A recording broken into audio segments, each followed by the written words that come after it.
Magandang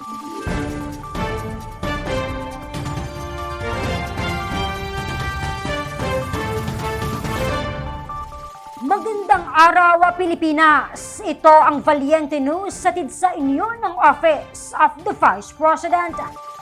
Agad na umaksyon at naghatid ng tulong ang OVP Southern Mindanao Satellite Office sa mga nasunugan sa Agdao District, Davao City kamakailan. Ang detalye alamin natin sa ulat ni Brian Latasa.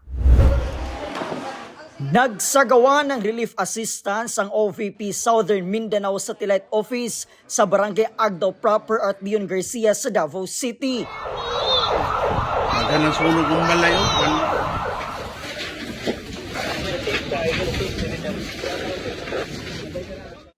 Upang tugunan ang pangunahing pangangailangan ng nasa mahigit 100 pamilya na apektado sa nangyaring sunog kamakailan.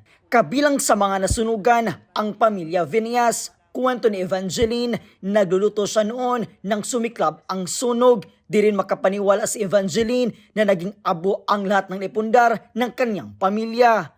Dagan ako yung bayaw ko, inano namin, gawas namin, bedridden baya to. Tas yung anak ko, kinuha yung mga dapat kuhanin. Kasi malapit na sa amin eh. Andiyan na daw ang sunog. Wala na akong napon eh, kundi yung bayaw ko, tapos yung washing machine namin, nalabas ko, saka yung TV lang, yung iba hindi na namin nakuha. Mga damit meron naman? Mayroon nakuha yung anak ko, lalaki, dahil pinaspasan niyang kuha. Mga mahalagang documents like ID mo, birth certificate. Oo, nasunog lahat. Nasunog lahat ang mga namin, documents. Pati yung ng asawa ko, sa senior, nasunog. Pati yung mga ID ko na personal, pati yung sa mga anak ko. Sunog lahat? Oo, nasunog lahat. Hilak Hilak kami kasi siyempre mahirap ba yung masunugan mo. Tapos malaking abala. Tapos diri ka, matulog ka.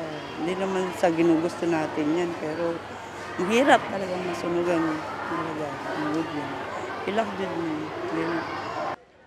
Ipinagpapasalamat ni Evangeline at ng iba pang apektadong pamilya ang handog ng tanggapan ng pangalawang Pangulo na food bags. Naglalaman ito ng 5 kilong bigas at mga dilata. Ay naku, mahalaga na po yan sa amin kasi siyempre wala na kami mahanap buhay, hindi kami makapaghanap buhay.